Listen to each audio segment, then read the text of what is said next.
Congratulations, YouTube. You did it. You wore me down and you sucked me back in. I have too many subscribers here just to walk away entirely, especially with no alternative that truly stacks up and so many copycat channels uploading my shows for me anyway. But we can't forget that THC's account here is on thin ice. And so the YouTube version of the show has to be prefaced with this little PSA, only to say that episodes that contain the kinds of themes that have been regularly banned on YouTube will not appear here. And even with that precaution, there's already enough in the archive to get us removed, so remember that the higher side chats could be banned or put in timeout again at any time. And I won't be able to tell you guys about it. So if you feel like it's been too long since you've heard from me here on this digital, dystopian, draconian, data mining monster of a police state seeking platform, your first step should be to check the highersidechats.com for the latest shows. Alright? Alright. Enjoy. Welcome to another free first hour episode of the Higher Side Chats. I know we want to get into the action, but I have to ask that you help me armor us up a bit for the bumpy road ahead. Because I bring you the first hour of this show without unrelated ad nonsense as a proof of concept. And if you value it, then come over to THC Plus for the $8 a month and hear the full 2-hour interviews as they were designed to be and as you would enjoy them most. Go to thehighersidechats.com or just click the link in the show notes to get started, and within a minute you'll be plugging in your new Plus Show RSS feed into a hopefully decentralized podcasting 2.0 supported app. Feed the things you want to grow and starve the things that gotta go, and we will reach the promised land. Think about that and enjoy the show.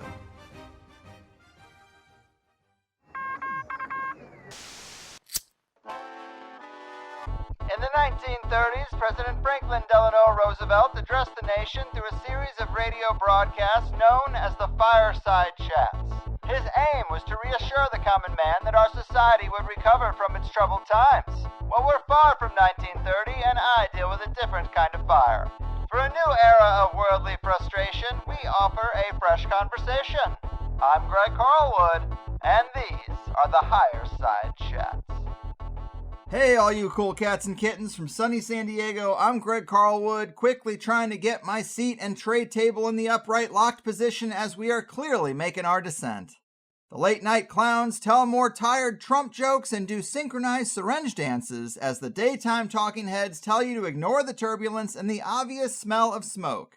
Just trust your pilot, they have everything under control. What I wonder is, who is this pilot anyway, and are they even from this plane? Well, as we nosedive deeper into the darkness of a biosurveillance superstructure, billionaire space dicks disappoint whatever's on the other end of their cosmic courtship, and the woke party sucks all the fun out of what's left of this ride, we can all see the writing on the wall, but we need a little more help reading it, because the signs and symbols injected into everything remain multi-layered and seeded from some weird Babylonian cult that wasn't even in the brochure. So we go to the mystics, or better yet the Synchromystics, like master of his craft Chris Knowles, to help us stay calm or at least aware of what's going on in these highly charged times. Because my brown paper bag is about to pop, people, and I'm sure I'm not alone. Chris is joining us for the 10th time on THC, and we have talked about everything from MKUltra, aliens, archons, award shows, architecture, pop culture, and military intelligence, to superheroes, sorcery, sirens, saucers, psyops, and pretty much everything in between. You know him as the headmaster of the Secret Sun Institute for Advanced Synchromysticism and as the author of great books, like Our Gods Wear Spandex, The Secret History of Comic Book Heroes, The Secret History of Rock and Roll, The Mysterious Roots of Modern Music, his novel, He Will Live Up in the Sky, and The Endless American Midnight, Dispatches from the Secret Sun, a great collection of his best essays from the blog, now out with a new revised and expanded edition. Well, audience and astronauts alike, no one is going anywhere, so let's get into it. One of my favorite mystics of this techno-gnostic biosurveillance woke-infected timeline, the mystically minded professor of pattern recognition, woke virus vanquisher, and color commentator of the apocalypse. Chris, welcome back for lucky number 10. Oh my God, that was like the most amazing intro I've ever heard in my life. For anybody. Too kind, too kind. It is hard to stay creative with the intro of the 10th time we've done this, but it's always great to check in with you, especially at the end of a year, to go over some of the symbols and weird ritual events we've seen. The last time we talked was back in March, and pretty much everything seems more intense, more aggressive, more insane. What are your thoughts on where we are on this weird path to owning nothing and never being happier in the metaverse? Well, everything is just more and more in your face all the time. Whoever is actually orchestrating a lot of these things that we talk about seems to not be worried about any kind of recrimination or consequences and is just putting the pedal to the metal and letting it go. I mean, it seems to be no stopping this train now. And like I've said, and like I've detailed so much on the blog over this past year, things are getting more and more explicit and stranger and more along the lines of things that I've been talking about for a long time that people sort of like, I don't know what he's talking about.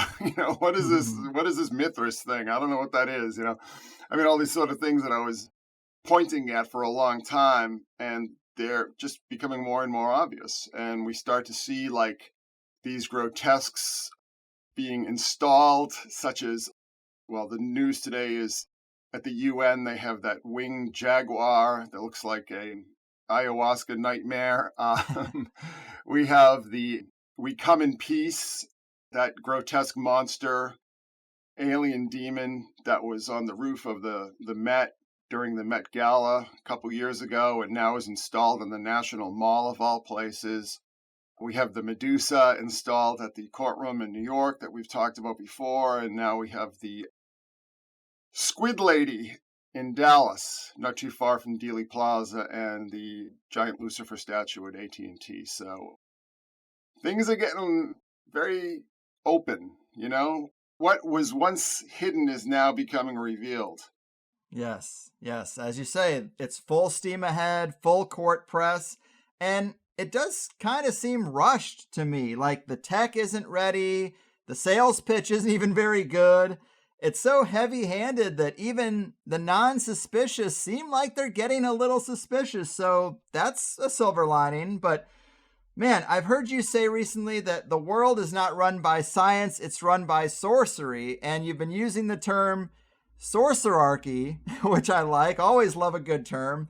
But elaborate a little more on this sorcery behind the science for people who still don't see it. Because the conspiracy world, as you often criticize, is not focused on this thread. And it's the thread that I love to focus on when you're here. Well, yes.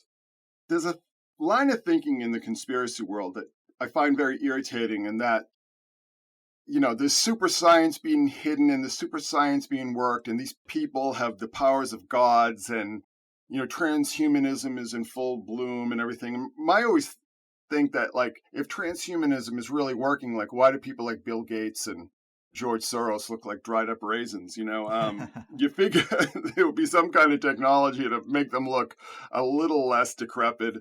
But, this is one of the things I've talked about repeatedly, is that so much of this nonsense, this super science nonsense that was being fed into the media, was coming from Mr. Jeffrey Epstein. It was a huge booster of transhumanism and science fiction science. And, he wanted his dick to be cryogenically frozen so he could repopulate the earth and so on. And then, as soon as he died, I mean, all that stuff just dropped out of the popular science press overnight. It's really amazing, especially when I look back like 2018 or so and seeing all the stuff just being thrown at us night and day. I mean, I have a different take, having studied this stuff for a long time. I mean, I have a supernatural worldview. I see the world kind of like a theater for supernatural forces that rule over us and control the controllers, so to speak. And the technology and super technology, I call it the plumbing. It's just basically the plumbing. It's basically the wiring. It's a delivery system. And I think one of the things when you talk about like this whole feeling that things are being rushed and being done like very half-assedly, I think one of the problems is that these people, the sort of that Davos level, that World Economic Forum level, they're smart in some ways, maybe they're good at math or whatever, but, they're not scientists, and they don't understand that, they're throwing money at these scientists, and the scientists are throwing bullshit back at them in return. And they believed all the nonsense that was being fed, like AI and, robotics and Skynet and the Matrix and just all the science fiction stuff. And now that they're trying to launch their great reset, so to speak, they're realizing that none of this stuff is actually working the way that they were told it was going to work. They were sold a bill of goods by the people that they've been just throwing billions of dollars at, because technology basically has stopped. The rate of technological improvement or development has been near zero for quite some time. We don't have the powers that you're told that we do as far as computing power. The laws of physics drastically limit computations. And, we hear things about quantum computing and all this kind of stuff. And that's just more hype. That's just more of the hype machine. One thing that I'd like, your listeners to really be aware of is that when they're reading this stuff about this science fiction comic book stuff that's allegedly out there, a lot of it is just bullshit to get grant money and to get VC money, venture capital money.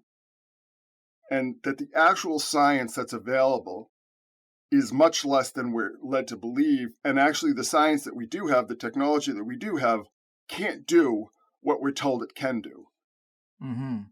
Yeah, I think you are pretty unique on your take with that. And I see a lot of the signs. When you connect those dots and you write about it, it definitely seems very much accurate.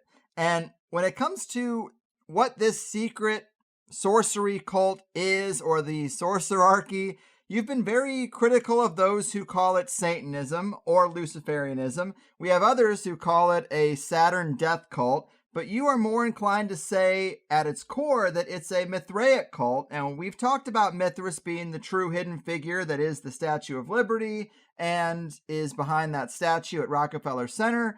But when you dig more into the signs and symbols of Mithras, here are just some interesting various quotes from some reading I was doing. But we have, one of the most characteristic and poorly understood features of the mysteries is the naked lion-headed figure often found in Mithraic temples. Well, that makes me think of MGM, which comes up a few key times and key places in your work. Mm-hmm. And then it goes ExxonMobil too, yeah. Yeah, the Pegasus. And then it goes on to say, his body is a naked man's entwined by a serpent, or two serpents like a caduceus. Well, that's certainly in play these days. Mithraism was much more complicated than the various state cults of the sun, and seems to share some cosmological features with Gnosticism and Neoplatonism. Recent scholarship has suggested that astrology and astronomy offer keys to the Mithraic mystery. Well, we see that everywhere. In the iconography, Mithras both represents the sun and is set against it. He appears banqueting with the sun, shaking hands with him, or crowning him, for instance. One plausible explanation of this is that he represents Saturn, the star of the sun to many ancient astrologers. Babylonian astrology seems to have seen Saturn as the sun of the night as opposed to the sun of the day. This is why Mithras and the sun can be seen as equivalent. However, since the top Mithraic initiation grade corresponds to Saturn, while the sun comes second, it is clear that Mithras can be portrayed as superior to the sun. So, a lot of stuff there, but it seems that you can fold the light bearer symbolism and the Saturnian symbolism and the astrological correspondences all under the umbrella of a Mithraic cult. It seems like a really good target for the top demonic dog here. Well, I'm going to amend some of that that's been written. Mithras is Perseus, okay? So Mithraism is actually an invented religion. It was invented, scholars now believe that it was invented in Rome and not by Cilician pirates in Turkey. It was specifically invented for a purpose. It was invented to push forward the empire, the interests of the empire, enlisting soldiers and alpha male types and so on. I would argue, so Saturn is poorly understood. People have a lot of explanations of why Saturn is important, But they neglect to point out the fact that in the ancient world, when Mithraism was being developed, Saturn was the outermost planet.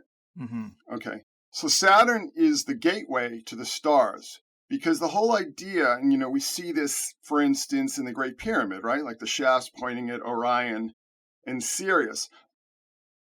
The point was to escape time, and your soul wanted to travel into the stars, okay? So Saturn would be the gateway.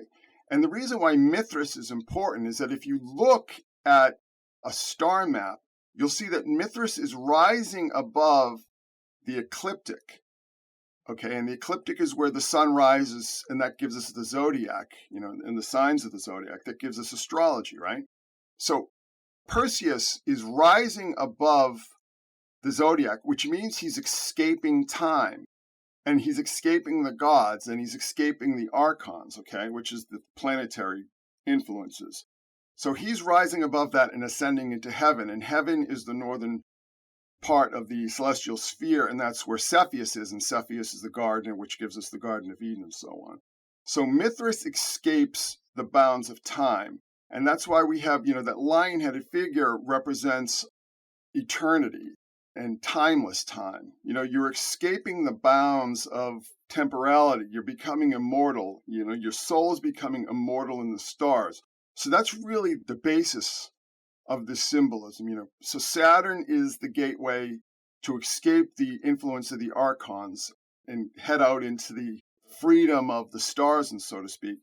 And Perseus, aka Mithras, is rising up the Milky Way to the garden. He's returning to the garden.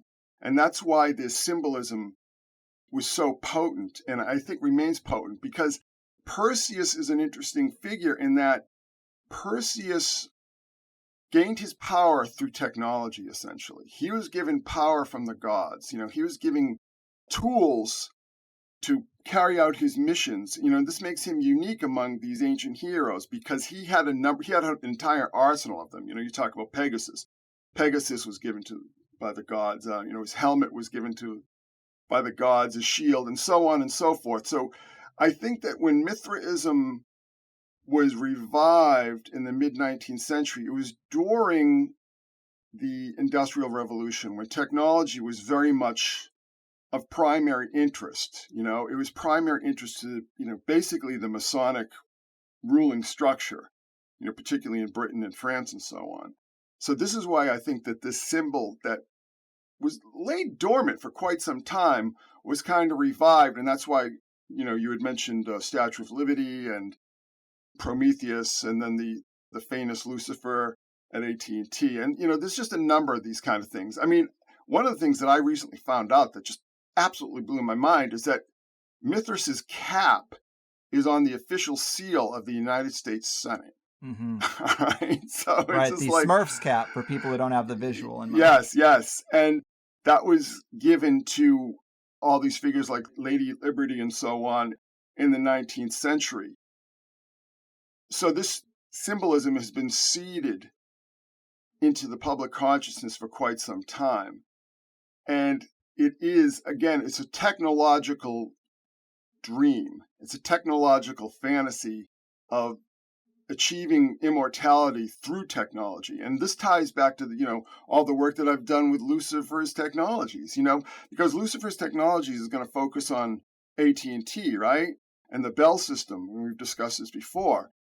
Well, their symbol for quite some time, and AT&T's recovered the symbol, is that giant golden statue of Phanes, and Phanes is just the Greek name for Lucifer. And the Phanes icon was very popular with Mithras. So a lot of what we're seeing here is very old, but it's been recreated, let's just say, to suit the technocracy and the higher levels of the technocracy. And I think that that's what it all feeds into. But it's all about escaping mortality. It's all about escaping the restrictions of humanity, hence transhumanism, right? And hence trans this and trans that, transgender, trans species. And that's why we see a lot of these Mithraic icons being trans. For instance, the Statue of Liberty and also the transfanus at the Jesuit University of St. Louis. So Right. that stands right at the gate. So Yes. it's a big, complicated story, but it's gotten so, when I talk about how just shameless this has gotten, we have Bloomberg put a Mithraic temple in his headquarters in London. Okay, so he took a Mithraic temple that had been like a few blocks away and moved it into this building. And actually, one of my patrons had went down there, and they've really sort of, it's basically you go down to that thing and you're basically initiated now. They've created this whole kind of experience. So, yeah, this stuff is everywhere, and it all speaks to this technocratic, what I call Lucifer's technologies dream. And I think that the people who are driving this don't realize, and I don't think they fully understand, the spiritual forces that are manipulating them. Because we talked about, in the previous show, we talked about the ultra-terrestrials and so on. Right. And that influence. So it is a big, complex story, and I know a lot of people are going to have trouble with it, but the way I came to this conclusion after many years is just seeing these just massive public rituals constantly, and the symbolism getting just more and more pointed, more and more explicit. And I just stood back and I said, all right, wait a second. Why are they doing this? What is the point of this? What are they accomplishing? And I realized, well, they're doing it, and they've been doing this stuff, more and more explicitly since the turn of the millennium, because this stuff works. It works for them. And why does it work for them? Well, it works for them because the people they're calling are picking up the phone. The people on the other end are picking up the phone and getting the message. So, this is something I wouldn't have understood until I really started studying ritual magic and so on, and the grimoires and how all that stuff worked. Right. So people don't go to this kind of lengths to do these things if they're not getting something out of it. They just don't. Yes, I totally agree with you. And it is important to identify that overarching entity that all these things speak to. But I am still curious, and I always obsess over this, but how do you think the technocracy views its relationship with Mithras? Is it just worshiping and venerating Mithras for power and control, making a Faustian bargain for escapism? Obviously, they think this is a real power, or they wouldn't waste their time. You use the phone analogy, but it's like, are they communing, do you think? Are they possessed? How do they view their relationship with this entity? I think that Mithras is more like, at most, it's a tulpa, okay? I think Mithras is an archetype, and is seen as an archetype. Because I think the ultimate, we talk about the ultra-terrestrials. What I've seen, as I've been looking at this stuff for almost 30 years now, is that the ultimate object of veneration seems to be the Watchers that we read about in Enoch. And if you read the Mithraic liturgy from the PGM, it's astonishingly reminiscent of the things that you'll read about in First Enoch. Okay, there seems to be a great deal of similarity in the depiction, being taken up into the heavens, which just sounds like a spaceship, right? So I think that the actual objects of ultimate veneration are the Watchers. And that's when we start to come in with all this Nephilim stuff. Yeah. And I think that all the lesser gods, so, maybe Mithras is seen as, one of men of renown, the old gods, the old heroes, which would be these extra or ultra-terrestrial, trans-dimensional entities somehow interacting with humanity and creating like a new race. And I think that's, we see this all the time. We see this kind of symbolism all the time. Recently I was talking about Lovecraft, and how Lovecraft's old ones remind me very much of like the Watchers imprisoned in the abyss. Okay.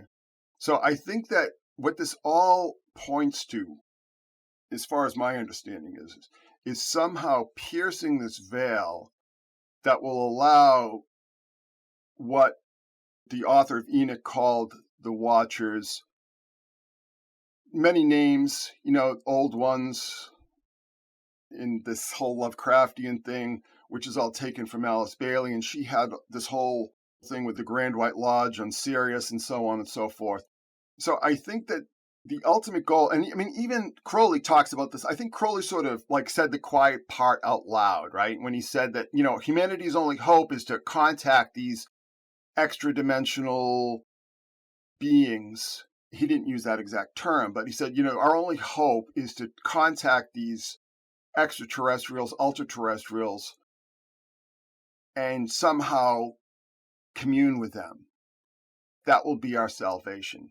And I don't think Crowley is just like talking out of his hat. I think that this is very much part of the esoteric tradition. And I think if you look back and if you start to take, when you look at all like the names of the gods and their roles and stuff, I mean, that's all like culturally fixated, right?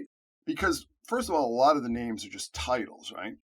So the titles of the gods and the stories and the myths and so on are all contingent upon the culture that they exist within. But I think ultimately they're all sort of describing the same reality. And the thing that I've been more and more fixated on is this whole idea of the signal.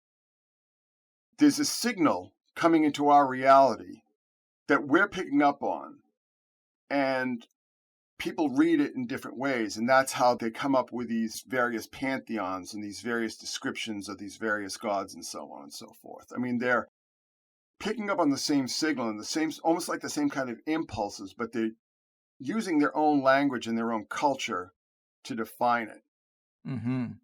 I agree. And in terms of examples of some of this stuff in the last year, I wanted to, I guess, just run through some of my notes here on giants and squids. But in terms of the Nephilim, giant symbolism has been huge lately. You've pointed out a lot of examples. Travis Scott appeared as a giant in his Fortnite concert. A sculpture called Water's Soul of a giant head shushing is installed now on the banks of the Hudson in New Jersey.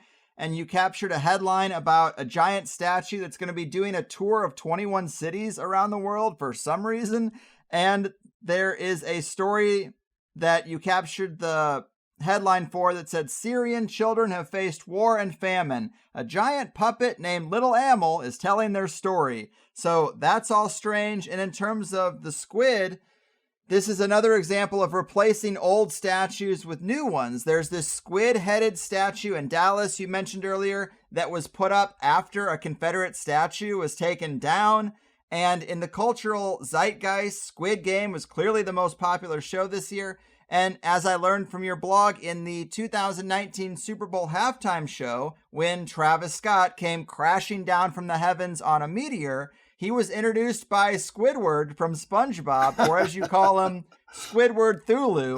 But this is a weird squid motif and a weird giant motif, and clearly it's very potent this past year. Well, when you talk about the cephalopods, too, I mean, remember Arrival? Yeah. The movie with Amy Adams For sure. and Jeremy Renner, and, the sort of synchromystic cephalopods that can change time through language. Yeah, it seems to be a bit of a pattern, doesn't it? and this is why the Lovecraft kind of material is still relevant to my mind, and why I had reposted, well, I actually did a huge revision, and it was basically sort of a white paper on that whole Alice Bailey Lovecraft connection. Right. And how, it was very clear to me that he was either reading her material or the material was being fed to him through Hoffman Price. So, yeah, I mean, this is what I'm saying. When these things just repeat over and over and over again, you just start to think, well, yeah, I think there's something there. And, we're always, periodic, we'll always see articles and like sort of borderline science sites like octopuses are actually aliens and so on. I mean, you just do octopus and alien, you'll get like 1 million hits on that, right? But, you talked about Travis Scott, that whole thing with Squidward and, that whole Super Bowl crashing to Earth like a fallen angel. But, that was with Maroon 5, right? And Adam Levine, I don't know if you've ever seen, but he has a giant mermaid on the back of his back. Right, a giant siren. tattoo, right? Yes, a giant siren. And if you read Enoch, it says that the women who became the wives of the angels who fell, like the fallen angels, became sirens. So that's like some pretty specific connections there. Yes. And also the person who produces these events and produced that event in question is the guy who was involved in the production of the Millennium Dome show that we've discussed before. So it's very interesting to me that I've said that the Millennium Dome show was kind of like beta testing for a lot of these big, giant public rituals that we've talked about. And it's how interesting that it's that guy, a guy named Hamish Hamilton, who worked for another guy named Mark Fisher, which is, I love that name, Fish, Mark Fisher, right? Martian Fisher, right? I don't know. So it doesn't really take a lot of digging to just realize that what seems random and chaotic is actually specific and involves a relatively small group of people. Right. The name syncs are always so interesting because it's like, was this a person's destiny? Is this kind of aligned with their astrology? Is anything real? Are these all just actors? I mean, I even learned from your blog that Fauci means sickle, which is a symbol Kronos representations are holding quite often. Just another example of how it really is everywhere. But not to get, too off script, let's talk about the Astroworld Travis Scott thing, because it also relates big time to the work you did on the Harvest Festival and has some Liz Fraser syncs, doesn't it? Yeah. Why wouldn't it? Why wouldn't, this 20-something-year-old rapper in 2021 not have something to do with, this semi-obscure dream pop diva from, the 80s? Right. It just goes without saying. So, of course, Liz Fraser is Scottish, and in 2005 sang on an album called La Traversée, which in English and French means a place name that describes a person who lives near a bridge or a fjord. And, of course, Jeff Buckley died in the river, bridge being invoked. Then you're missing the lead here. I mean, it's like traverse is French for Travis. Right. I mean, the name Travis is derived from that word.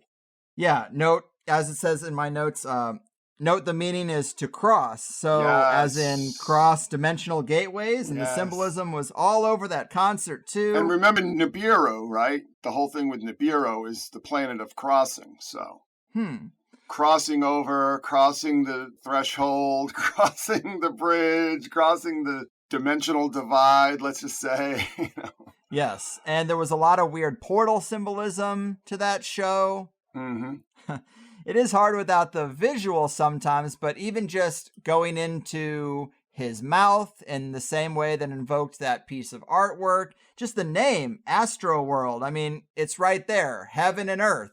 Yes, Astroworld, heaven or Las Vegas, right? Yeah. It sort of completes the circuit. Yeah, I was really stunned when, I guess it was a week and a half later, almost 2 weeks later, when Young Dolph, who's another rapper that I'd never heard of, was shot in Memphis, and he was killed on Jeff Buckley's birthday. Yeah. So that really, it almost completed a circuit, because we talked on your show, and you actually had turned me on to this whole thing with Little Peep, Little Peep, the shepherd boy, so on and so forth, dying a month after Las Vegas. So, we 2 music festivals, both very, very heavily laden with symbolism that anybody can recognize. I mean, you don't have to be like a semiotician to spot that. And interestingly enough, I mean, you had that whole what I call Knowles's first law, where it's whenever there's a controversy in the media about symbolism, it's usually disguising another symbolic message altogether, right? So I looked at Astroworld. I'm like, yeah, the mountain, that's Mount Hermon. That's where the Watchers come down. And then, that shirt he's wearing where like the red figures walk through the portal and they become the blue figures, right? I mean, that's the imprisoned Watchers or the ultra-terrestrials or however you choose to name them walking through the portal into our world, right? And then in the center of the mountain, you have those rings, and that's like the ringed portal. There are certain versions of the story where the Watchers were imprisoned at Mount Hermon. And then the cross, the crossing, the planet of crossing the gateway, and then, of course, the name. And Travis Scott's not his real name, right? Did he just pick that out of a hat? I don't know. It's like kind of strange. Probably assigned. I can't really look at him and say, like, that's like the guy coming up with all the symbolism. I doubt very much that it is. Drake is involved in this, and Drake seems to be like probably a little more savvy symbolically. He's got that whole thing with the owl and the ovo, and the ovo, of course, ties back to the Millennium Dome show, right? Yes. I actually wanted to just let me read this from my notes because this is taken straight from your blog where you say Drake, singer and entrepreneur, was Scott's partner in the Astroworld debacle. Looks like both of them are about to make their attorneys wealthy beyond their wildest dreams, but that's not a Secret Sun problem. However, Drake also owns a chain of boutiques called OVO, short for October's very own, whatever that means. Maybe he's referring to the Orionids, the October meteor showers, the ancients associated with the fallen ones. OVO is also the title of the soundtrack to the Millennium Dome show. The OVOs in question are those of the character sung by Liz Fraser, who becomes the mitochondrial Eve of a new race of human-alien hybrids or human-fallen angel hybrids, whichever you prefer. And whether you realize it or not, the people who created the Millennium Dome show are the same people who created the kind of mass open-air rituals we take for granted at stadium concerts and games these days, including Astroworld. And I also took down that the Millennium Dome had a giant installed in it and a womb room and an animated film of a human sperm's race for life as one of its attractions. I mean, they're laying it on pretty thick. If you understand the origin of the symbolism, it's not really too hard to put two and two together. I have to say that I haven't done my due diligence here because I should have looked into who produced the Astroworld, particularly this year's, because I do wonder if it was somebody in that Hamish Hamilton, Mark Fisher orbit. And I wouldn't be surprised if it was because, as I've said before, they invented this whole thing. They invented this thing in the 90s. I think the first thing was Zooropa. I think the first show was Zooropa, or maybe it was the Rolling Stones. But, when we started seeing these big stadium shows with these huge production values, that was this group. And then they started in with the Super Bowls. I think the first one they did was the one with Phil Collins. No, I'm sorry, that was Julie Taymor. But, they started doing the Super Bowls and stuff. So when we start seeing this very pointed and very specific symbolism show up, it's not just floating in out of the ether. It's not like the collective unconscious or something. It's people who have an understanding of this stuff and have done it before. So again, like there was this whole like satanic panic and everything like that, and like this is Satanism and stuff. And it's just like, are we still at that point? Are we still that dumb? Can we like look at the symbolism a little more specifically? Because, to my mind, this is a lot scarier than Satanism. Satanism is like sex pests and rich weirdos, or rich sex pests and not rich weirdos. I mean, Satanism is just basically for weirdos and losers and perverts. It's not something that is held to the bosom of the upper echelons, let's just say. I mean, you can describe it as satanic, with a small s, it's an opposition, and where my reading of Satan is that it represents the Roman Empire and the people who collaborate with them, their quislings and so on, particularly in the New Testament. But first of all, there really isn't a lot of like satanic lore to follow. I mean, Satan just sort of pops up in the Bible as just like this opposing figure. And if you really want to get specific about it, you're going to get into like the grimoires and stuff, but the grimoires are all just rewrites of Babylonian demonology that came to light during the Crusades and so on. So there really isn't like actual satanic lore to follow, unless you're talking about idiots like Anton LaVey or something. I mean, it's just, there's nothing there. You know what I mean? But if you're talking about like the Watchers and the Nephilim and on and on and on, and how you would start to tie in all these other myth systems into that, also from Babylonia, Sumer, Assyria, on and on and on, then you start to have something that starts to look a little more systematic, yes, a little more organized, and not just like, let's just hang the cross upside down while we, rape this girl with a crucifix or something. It's just like this absolute ridiculous nonsense that you'd see in like heavy metal videos from the 80s or something. Right. It seems to go much deeper, and this Watcher Mithraic lore is a lot richer. And it seems like the oldest story we have is this weird nexus of otherworldly entities and humans and hybrids and corrupting human DNA. And those are very much themes of the big agenda these days. It's about as crazy as could possibly be with the stuff going on. And it seems like they're playing the Trump card. Like, they are playing this card, and there won't be much left if they don't accomplish it or on the other side of it.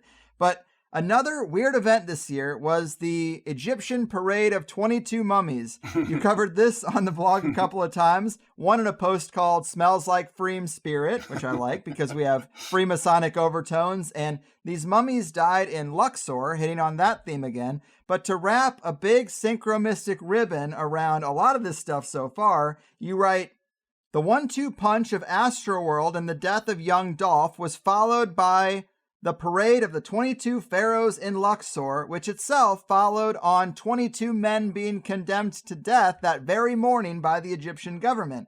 In the midst of this, the Pentagon just created a new UFO office to replace the old ATIP office. Also in the midst of all this is the same siren and shepherd boy symbolism that led up to and included those events at the Highway 91 Festival in 2017, just next door to the Luxor Hotel and Casino. Those events followed on the death of Chris Cornell at the MGM Grand in Detroit, and were followed in turn by the deaths of Linkin Park's Chester Bennington and emo rapper Lil Peep, all of which were heavily laden with shepherd boy symbolism. In the midst of that was the 9/23/17 Syzygy in Virgo and Leo associated with the Book of Revelation, and following it was the announcement of the To the Stars Academy, an amorphous outfit set up by former Blink-182 singer Tom DeLonge to study UFOs. Deadly festivals, dead rappers, Luxor, UFOs. Anyone see a pattern here? As you say, very wild stuff. And the fact that young Dolph died on Jeff Buckley's birthday. And also in 1997, there was a 60-person massacre at a temple in Luxor, Egypt on that same day, November 17th, the same day, Jeff Buckley's birthday, young Dolph's death day, this massacre day in Luxor, Egypt. And of course, we didn't say this, but young Dolph had an album called King of Memphis, where he eventually died. And his last depiction in a music video was him underwater, which is how Jeff Buckley died in that same location. It's crazy, man. Now you know why I became insane.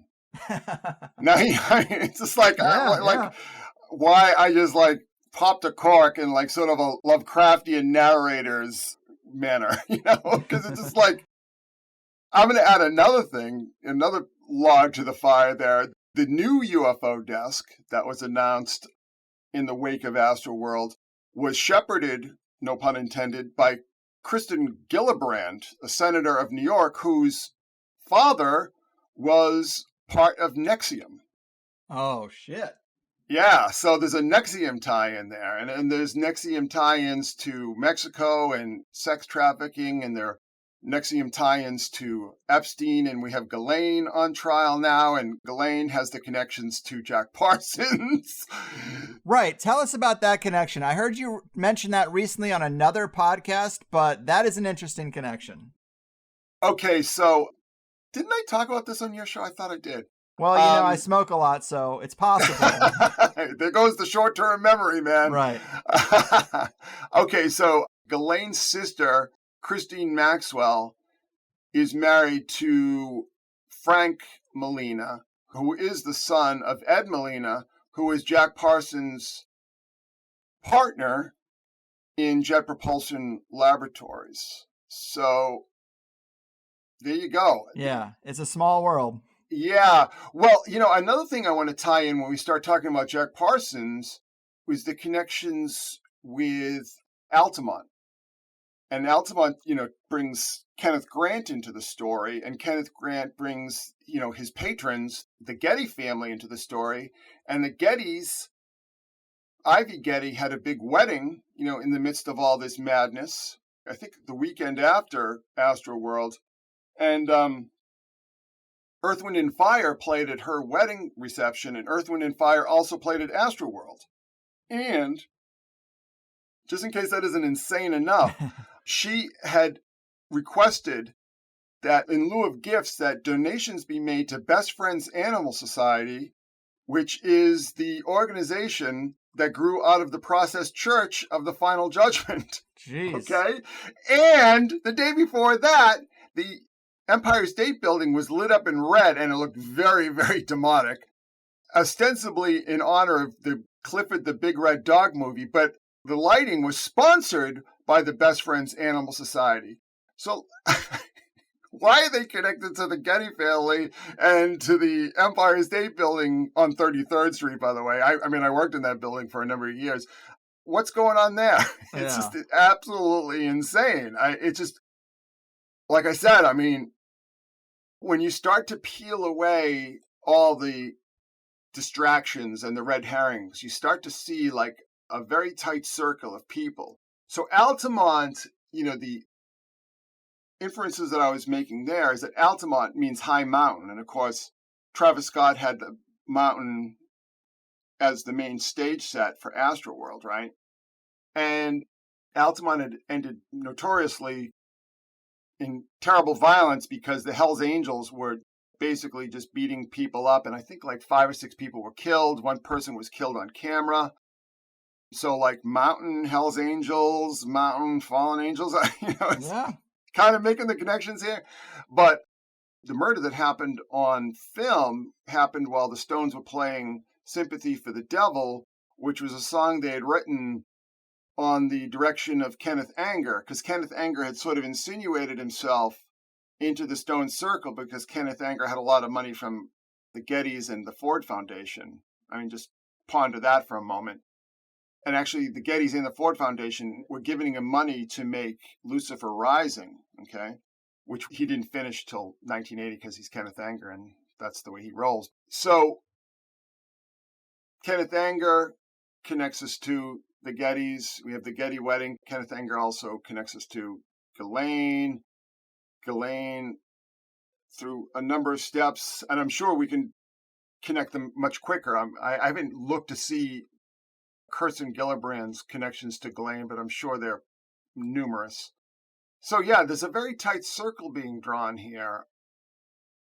And the UFO desk being revived in the same way that we had this announcement 9 days after Las Vegas for this whole TTSA thing that just was a big washout, which we've discussed before because Tom DeLonge just couldn't stick the landing. But it seems to be like this year there was like a circuit completed, like something had started, like a ball had started rolling in 2017 and was completed in 2021. Oh, and another connection too is that the Houston Astros were in the World Series both those years. They were in the World Series in 2017 and 2021. So yeah, I got to tell you, and they played the Atlanta Braves, whose name comes from Atlantis, and Atlantis is, also associated with this whole abyss, sunken civilization, which we can tie into Theosophy and Alice Bailey, and also to H.P. Lovecraft and so on. Yeah, so it's very interesting because it seems that, again, if we peel away these sort of distractions and red herrings being thrown at us, like satanic panic and so on, we start to see what the messaging is, and it's pretty stark. I mean, if you understand the language, the message is rather clear in my mind. Yes, yes. The themes are there. It's quite a tapestry, and nothing seems real or genuine. Before we close this thing out, I just wanted to maybe get back to current events for a minute, because you've said on the blog that this sorcerarchy is pulling out every tool in the toolbox, the shots, the attempts to link biometrics and credit scores to online behavior. And you've said, I expect it to get worse before it gets better, but you ultimately think they will fail at all this. What would you say to people to help them get through a period of time that seems quite scary until we talk again? Well, again, I have full confidence that this program is going to fail because it's stupid. It's based in fantasy, and it's overly complex. Overly complex systems fail. They really do. As far as getting through this, I mean, I have my ways, but, it's going to be up to you, not you, but, people out there to sort of discover what their core is, get to what their non-negotiables are. What is your core? What is your basis? What is your purpose, really? But again, these plans are they're crazy. And they are so subject. I mean, look, we were just recording, right? And then the recording went down. I mean, just imagine. I mean, remember when Amazon went down? I think they went down again today as well. I mean, they're out for like most of the day last week.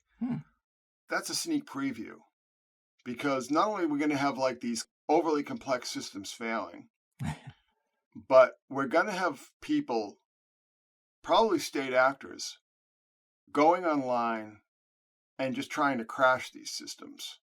You know what I mean? It's just like China's going to try to crash our system. We're going to try to crash theirs, and on and on and on. And then there'll be like maybe non-state actors who we don't even know who they are, who are going to get into the system and try to bring it down. It's overly complex.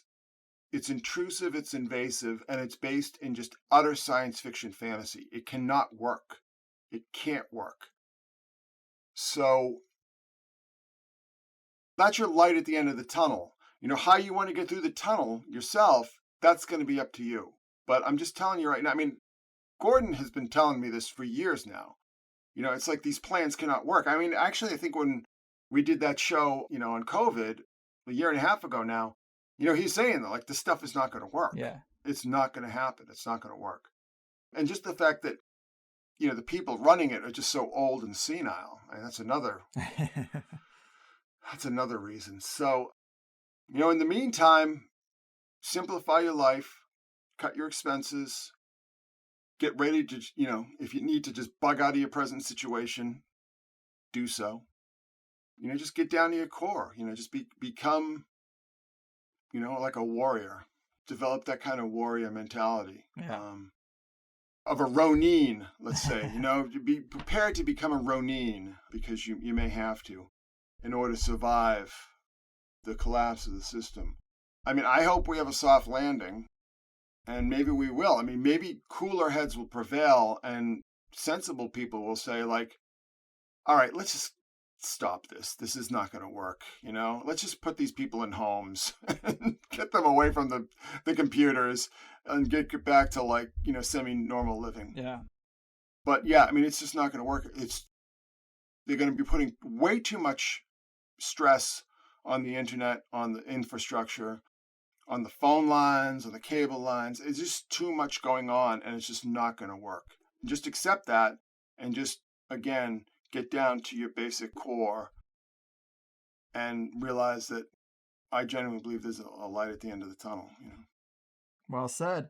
And so many things are worse, but in terms of things that are better since we last spoke in March, journalists and advocates are definitely figuring some stuff out and growing some balls just outside of the mainstream. And that is a beautiful thing.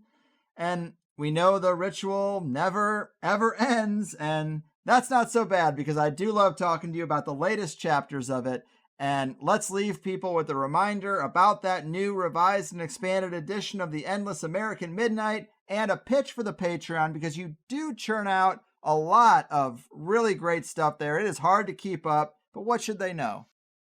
What should they know about the Patreon? About supporting you in general with the new book and the Patreon. They should know that it will be money well spent. It's an investment. It's an investment in your in your future. It's an investment in your education.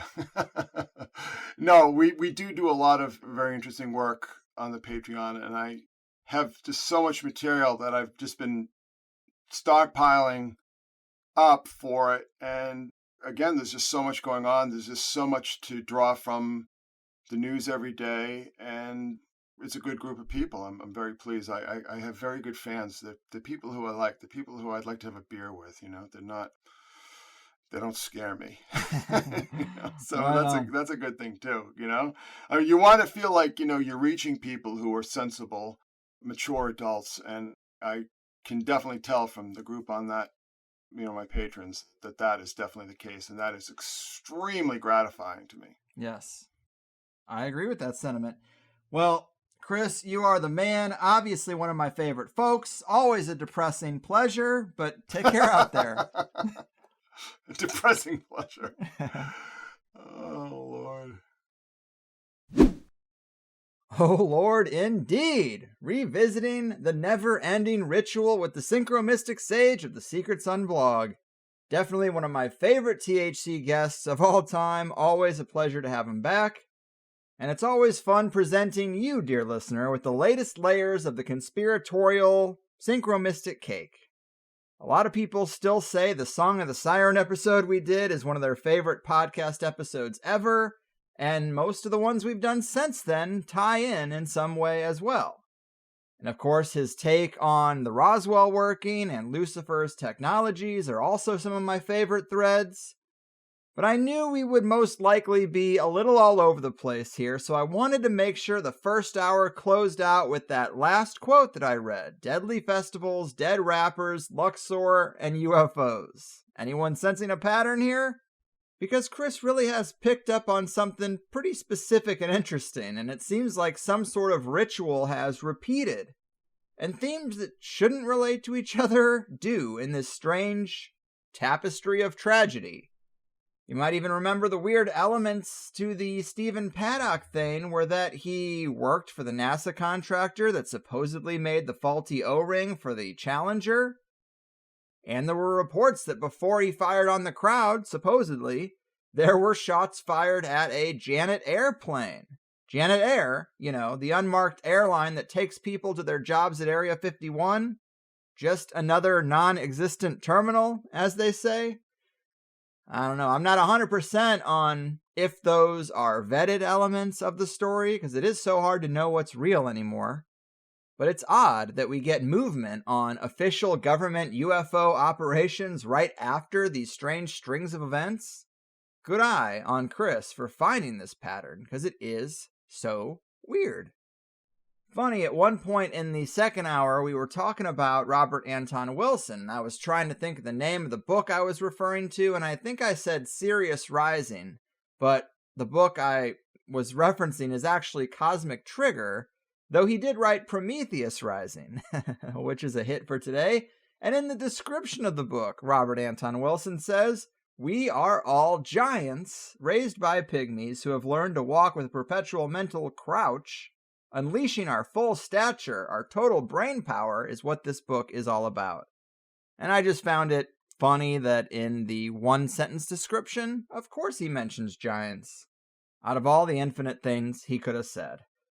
But I also just wanted to end this wrap-up relaying Knowles' laws to you once again. They are the foundation of a lot of his work these days, and they're very dependable. I meant to spell them out in the interview early on, and I don't think we got to it, so just for your context, Knowles' first law is whenever a controversy over symbolism erupts in the media, it's usually disguising a completely different symbolic message altogether.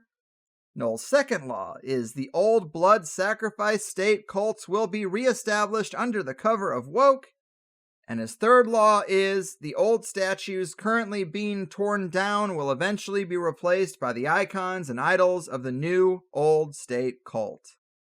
And that third law in particular was something we were kind of pointing out examples of when it comes to like the Confederate statue being taken down in Dallas and replaced with a squid-headed thing.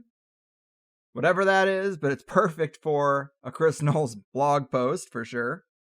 He also had a really great expose on the civil courts building of the 22nd Judicial Circuit in downtown St. Louis and its Mithraic symbolism, an analysis and symbolic breakdown that is very deep and also leads to other buildings having the same structure, City Hall in LA, the Indiana War Memorial, a government building in Tokyo, and the Scottish Rite Temple in Washington, D.C., just to name a few. We didn't get time to add that to the stack, and you might have noticed that a lot of THC interviews have sounded quite good compared to how they used to sound. I actually think it was the last time Chris was here that we had so many issues with Skype, I just had it. And I started testing out other recording software, and I settled on what I use now. And it's really great because even if we have breakups in our connection, the audio is still recorded perfectly and then sent to me later. So you might have noticed in the last show, and I think towards the end of this one, I mentioned you were kind of breaking up there, but to your ears, you hear everything they said. So it's kind of good because I can edit around any kind of breakups and still have all the words they said captured, and they all sound better. So it's a win-win, I guess. But it does make for navigating those breakups a little difficult for me. But whatever, we make it work, and it's much better than Skype or Zoom. But as for Knowles' laws, I find those to be very dependable for parsing what's going on out there and what's coming. I appreciate his critique on Satanism. Satanism researchers are still good at picking up a lot of details, even if it really is about Mithras. But it's just good to have watchdogs out there sniffing out stuff that is not necessarily organic and symbolism that definitely seems seeded. I hope we didn't do the 3 degrees of Jack Parsons and Ghislaine Maxwell before, but it is hard to keep up with the tapestry of connections that Chris goes through. Maybe we did talk about it before, but it is worth a re-mention, because that is nuts, isn't it? It's a small world, and we are just locked out of it. Of course, he also makes great points about technology, and also who's even asking for the metaverse. Who wants to have some pixelated Nintendo Wii-like avatar in a virtual Zoom room when you can just be on Zoom in video? Like, what value does it add? Really none, and I tend to think the elite are just trying to dazzle us with the shallow, empty, fallen angel-inspired technology because it distracts us away from life, from nature, and the great creation, we could say. Think about a jealous high school ex who will go to some serious lengths to recapture your attention, even if it's just for a fight, even if it's negative attention. You know, when people are jealous, they don't want to see you happy, so they meddle. They turn up their best efforts for the short term just to say once, "See, for better or worse, it doesn't matter. I still got your attention." I'm sure you know what I'm talking about. I've had those exes. I've actually probably been that ex at times as well. Not proud of it, but here we are. I think the fallen angels feel like if they can just get us hooked on vices and addictions and really anything that takes attention away from our short life in this creation, they feel like that's a win. I say it all the time, but I think even the paper chase itself fits into that category. But the metaverse seems like it is structured to be the ultimate time suck, a fully immersive digital world for us to waste as much time in as they can get us to. For the people who heard the full episode last week, I think I said it was a pacifier for the life of poverty that they have planned for us, and I think that's true. So stay awake, be ready, and brace yourself, because it's all coming. Big thanks to Chris, as always. He is one of a kind. In the second hour, we talked about the age-old question of if Lovecraft was an intelligence asset for the sorcerarchy. We got deeper into the Mithraic metaverse, technology's broken promises, Timothy Leary and Robert Anton Wilson, the awkwardness of the scientism frontmen, dick rockets and cosmic courtship, the Chinese moon rover and the Black Cube, PJ Harvey, Jeff Buckley, and the dueling sirens, the Kardashian coven, destroyer of men, the real details of how Liz Fraser and Travis Scott are connected through the weekend, as well as Tiger King 2 and the Country Fried Epstein. Anyone who watched Tiger King 2 will notice it gets really weird as they dance around what sounds like child trafficking. Glad Chris picked up on that on the blog and I was able to ask him about it today. So you missed a lot if you only hear the first free hour. The full 2-hour plus show always adds so much more. I remain committed to staying ad-free, and I just ask that if you like the first hour, you treat us both and sign up for the full episodes. You can listen on most apps with the dedicated Plus RSS feed, get access to the forums, comments, and download all the THC music, as well as get a discount code for the Higher Side store. $8 a month, comb through many years of archives, and cancel anytime. And to all the members, your subscription is much appreciated. I couldn't do it without you. As for Higher Side meetups, the next 5 on the calendar are Phoenix, Portland, Joplin, Missouri, Raleigh, North Carolina, and New York City.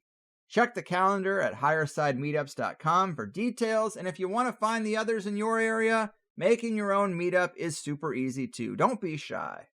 Other than that, I'm just looking for more voicemails for the next joint session. It's coming. I want to hear how it's going for you guys out there. Let me know. But as for me, I guess that's it. Always follow along with Chris at secretsun.blogspot.com. His Patreon has more content than any other I've been a part of. And I guess I'm getting out of here.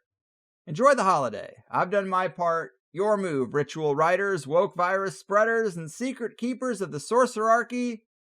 Your fucking move. When you see weird lights outside of your door, something sits on your chest when you sleep. It might be a pattern you've been through before. Or you might have those screen memories. Darling, wait till we get some proof. Still, we'll make them see. And baby, I tried the camera, died, I'm not crazy.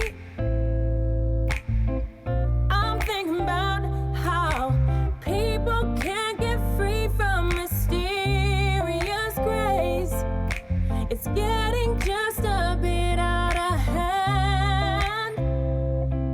We really just want to get back on with our days. Don't care about the hybriding plan. So honey, now don't walk into the skinny arms. No, they came from the sky, from out of the stars. Play something on my beating heart. I'm shouting out loud, baby, this damn life is too bizarre. I can tell when they're gone 'cause my memories fade. But we know that it's not just a dream. 'Cause they never put me back exactly the same way. And the pain is as real as the scream. Honey, our souls might be the whole goal, a sense of theme.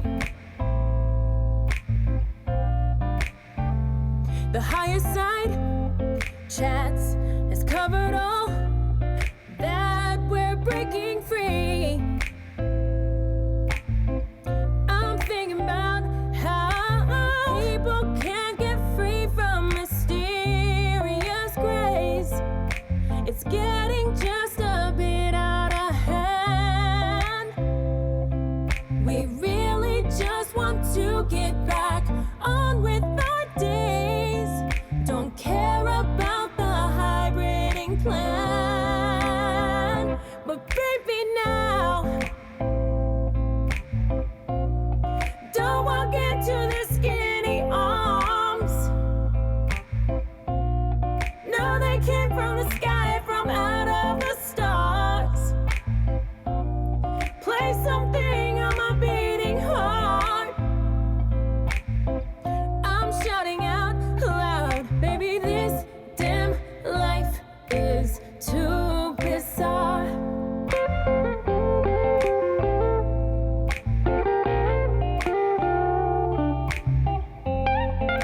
So honey now, don't walk into the skinny arms. No, they came from